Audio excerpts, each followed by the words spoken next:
বিপদে আপদে সুখে দুঃখে পাবেন সেই নেতার হাতকে আপনি শক্তিশালী করবেন।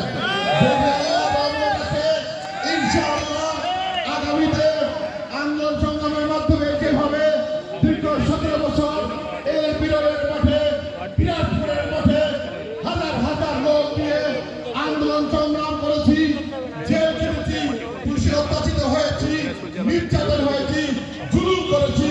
গত রোজার মাসে আমি 15 দিন জেলখানায় জেলা করেছি এবং বৈষম্যবিরোধী আন্দোলনের সময় 17 জুলাই আমি এই হাইনা সরকারের আওয়ামী লীগের পুলিশদের আবার গ্রেফতার হয়ে জেলখানায় বন্দী ছিলাম।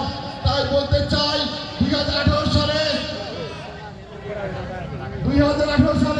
27 ডিসেম্বর 30 ডিসেম্বর ভোট হয়, সেই নির্বাচনে আমি ওই এক কথিত প্রার্থীকে ছিল আমাদের সেই 3 নম্বর প্রার্থীর পক্ষে কাজ করতে গিয়ে সেখানেও আমি 2 বছর 2 মাস জেলখানায় দিই। আপনারা ভুলবেন না, যারা আপনাদের পাশে থাকবে, বিপদে থাকবে, দলের দুর্দিনে সকল শক্তি সঞ্চয় করে দলের পিছনে খরচ করবে, দলের জন্য জীবন প্রাণ দেবে, দেওয়ার জন্য প্রস্তুত থাকবে, সেই সমস্ত নেতার হাতকে শক্তিশালী করবেন।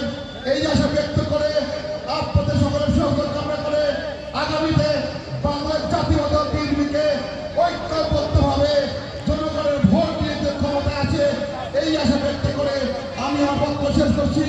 সবাইকে ধন্যবাদ। বাংলাদেশ জিন্দাবাদ, বাংলার জাতীয়তা জিন্দাবাদ। শহীদ প্রেসিডেন্ট যেমন অমর হোক, দেশের বেগম খালেদা জিয়া যিনি 17 বছর কেন্দ্র হয়েছে আমাদের গণতন্ত্রের মাতা, ভোটের অধিকারের জন্য, ভোটের অধিকারের জন্য জেল জুলুম কাটছেন আমাদের সেই যোগ্য নেত্রী প্রেসিডেন্ট বেগম খালেদা জিয়া জিন্দাবাদ এবং আমাদের নেতা